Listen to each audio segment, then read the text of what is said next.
Olá, minha gente, tudo bem com vocês? Então vamos para mais uma semana desse livro incrível, incrível, incrível. Gente, estamos bem pertinho de terminar, olha isso. Estamos bem pertinho de terminar esse primeiro volume. E essa semana foi uma semana bem incrível, achei bem interessante. Assim, não tantos acontecimentos em relação a Cosette, a Jean Valjean, mas teve uma inserção de um novo personagem, o Marius. Aqui a gente pôde ver a história desse menino, que aí cresceu, né, ao longo da história aqui, dessa semana, e aí toma umas atitudes bem interessantes, que inclusive eu quero ver.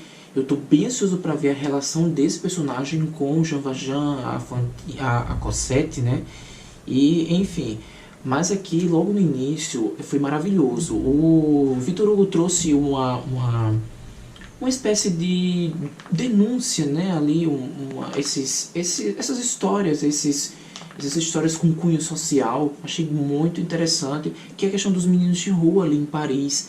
Então ele conta sobre todo esse caos ali na época, como eles eram negligenciados, esses outros miseráveis, que eu achei maravilhoso. A forma como ele descreve a história desses meninos de rua, onde eles habitam, o que eles comem, como o modo de que eles vivem, e o mais interessante, gente, de tudo isso, como o governo vê aquilo.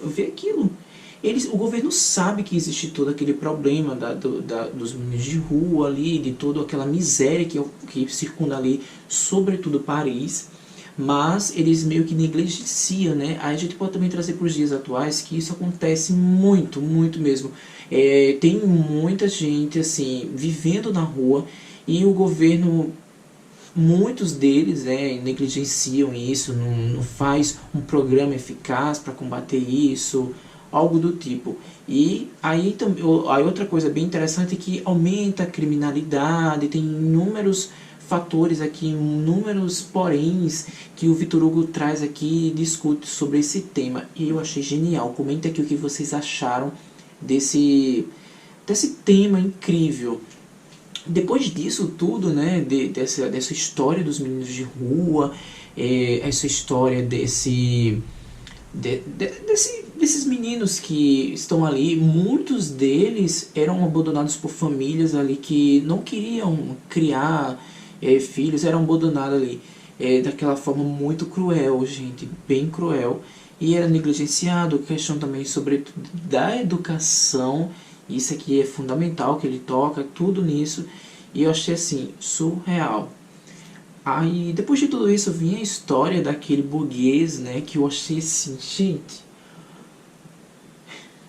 homem ruim, chato pra caramba, tão chato esse Gillenormand, que eu achei a história dele um porre de chato.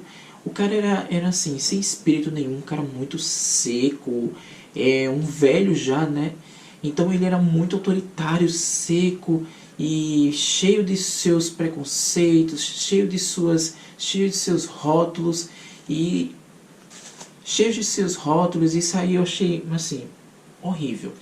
Para começar a história desse que é o avô do Marius, aí a gente vai se deparar com o quê? Com o preconceito dele e tudo, com aquela história, e com aquele negócio de bonapartista, que isso eu achei bem interessante, desse ponto, dessas histórias do bonapartista, porque quem leu o Conde de Monte Cristo viu muito disso, sobretudo porque o bonapartismo naquela época, depois que o Napoleão Bonaparte caiu, né, saiu do poder e entrou os reis lá, os imperadores, Luís XV, Luís XVI, Luís XVIII, enfim. Então, era crime, inclusive, e não é spoiler, gente, vou falar, mas o Edmond Dantès ele foi preso por causa disso, né, de achar que ele era bonapartista, enfim, sobre esses negócios. Mas aí achei bem interessante isso, porque deu meio que uma continuidade, ou um outro parâmetro ali para a gente ver o que é realmente o bonapartismo, do que estava ocorrendo realmente na França, ver essa visão, porque lá no Conde de Monte Cristo a gente ouviu o que era bonapartismo, mas era uma coisa muito superficial.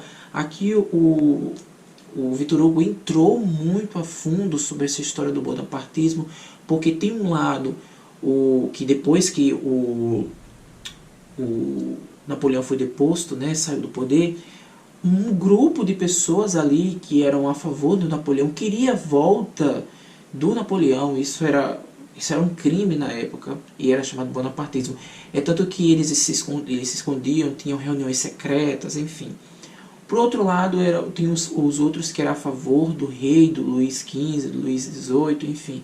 Aí tinha essas brigas e ali o rei já estava dominando muito, inclusive o Bonaparte estava exilado, era uma confusão naquela época.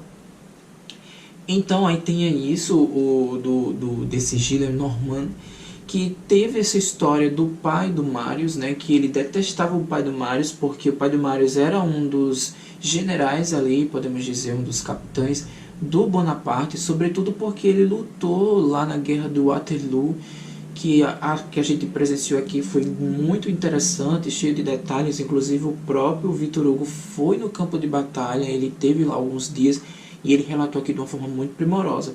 Sobre essa batalha do Waterloo, achei bem interessante porque também serve de meio de continuidade de quem leu o Guerra e Paz. Porque o Guerra e Paz acaba meio que como se fosse a próxima parte que o Napoleão ia andar, né, seria em direção ao Waterloo. Achei bem interessante isso. Então, esse Gillenormand, que é o avô do Marius, ele é um homem rico, junto com a irmã dele também, com a filha dele, a outra filha dele, né, que é rica. Então ele tem muito dinheiro e tal, e ele resolveu, o pai do Marius, ele não tem condições, então para isso acontecer, ele queria que o Marius tivesse uma vida saudável, uma vida tranquila, uma vida honesta e uma vida rica, cheio dos seus das suas divindades ali de quem tem dinheiro. Então, meio que o pai do Marius deixou o filho com o senhor lá, Gillenormand, que cuidou do menino. Só que o avô fez o quê? Fez a cabeça do menino e disse que o pai, ele bloqueou mesmo, ele impedia, a condição dele era impedir, a condição dele, né, que para ficar com o menino, é que o menino não mais nunca veja o pai, não sabia praticamente nem da existência, não sabia que o pai amava. É tanto que ele mandava várias cartas para o Marius, só que o Marius nunca lia, porque o avô dele roubava essas cartas e dava fim mesmo, escondia, né? E isso o Marius foi crescendo, crescendo, e foi adquirindo uma aversão ali para o pai, e achei muito cruel isso, tanto da parte do Marius não ter esse convívio com o pai, quanto do próprio pai, né? E complicado, né? Portemense, o nome do pai dele. E além de quando terminou essa guerra, né, do Waterloo, ele ganhou até essas condecorações, virou barão, enfim, que o Bonaparte dava naquela época, alguns, para os melhores dele, enfim. Então, o que o pai dele fazia para ter um maior contato com o filho, ver o filho, porque ele era impedido de ver o filho, né? Ele ia toda vez lá na missa, como a gente viu, dar uma olhada no filho. E isso era muito... Essas partes aqui foram bastante comoventes desse miserável, né? Esse pobre homem que ficou impedido de ver o filho e morreu sem ter esse contato com o filho. Depois da morte dele, que o Gillenormand mandou o filho, o neto, ir lá. Essa relação foi bem cruel, né? Mandou ir lá e ele sabia que o pai já tinha falecido. Chegou lá, o pai já tinha acabado de falecer. Foi assim, cruel demais, demais. Mas aí depois disso tudo, o Marius meio que se rebelou e foi em busca realmente da história do pai dele. E ficou encantado. Ficou encantado e inclusive ele se auto... Porque teve uma carta que o pai do Marius deixou dizendo que ele ficaria com o título do pai, ou seja, o barão. Aí ele diz, Barão Marius de Portemercy. E assim, isso o avô dele viu e foi assim, meio que uma punhalada, uma facada nas costas do avô, né? Que tanto cuidou do neto e que repudiava essas atitudes do... Ele não gostava, né, do pai do Marius, porque era um dos apoiadores do Bonaparte.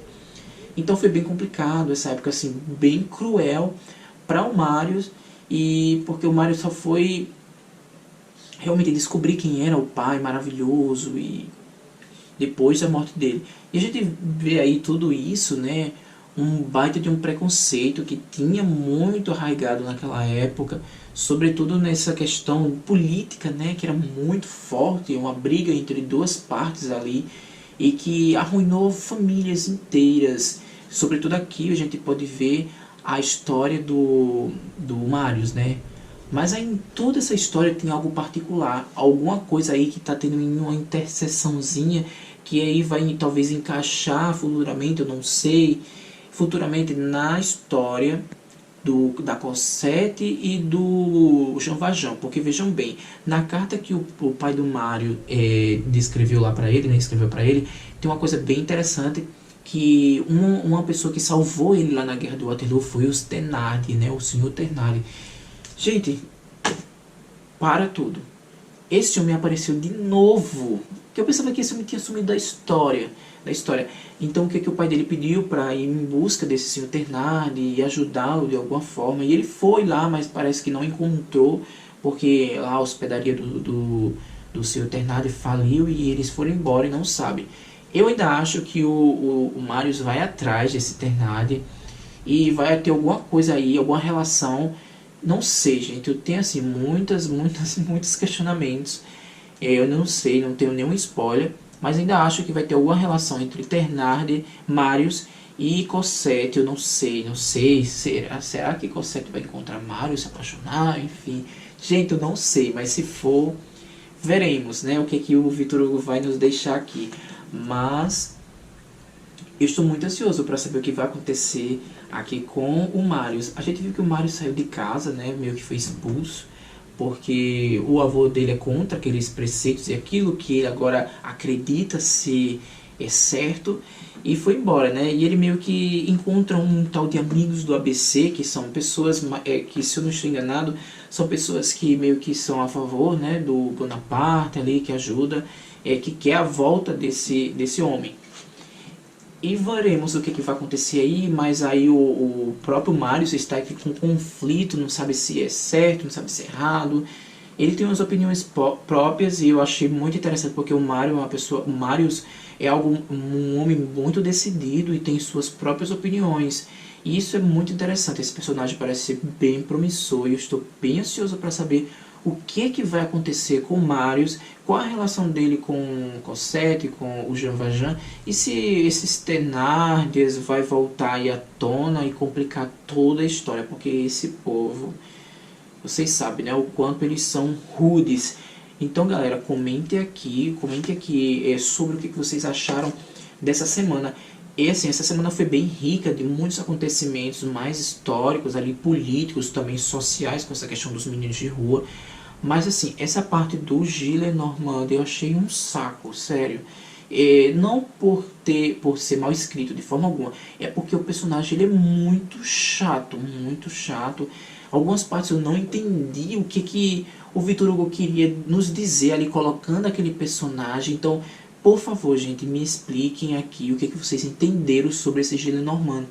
O que esse senhor, né, o que ele vai ser tão decisivo ali para a história, porque foi capítulos e capítulos e capítulos sobre esse homem que eu fiquei meio perdido, sem saber o que o Victor Hugo queria nos dizer com esse homem ali.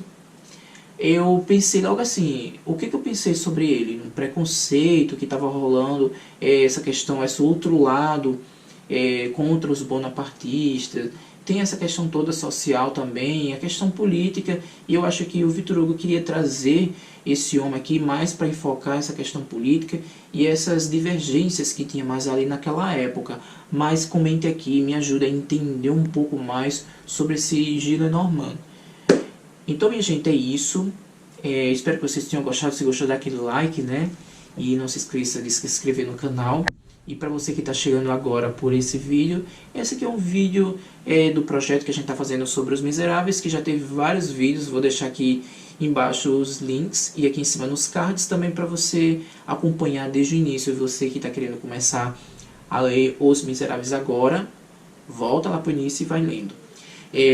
Próxima semana a gente termina o nosso primeiro volume, nosso primeiro tomo. Falta só isso, né? Pra gente seguir pro próximo tomo, que é um tomo mais curto. Estamos bem próximo de terminar esse projeto maravilhoso. E é isso, gente. Até mais, tchau!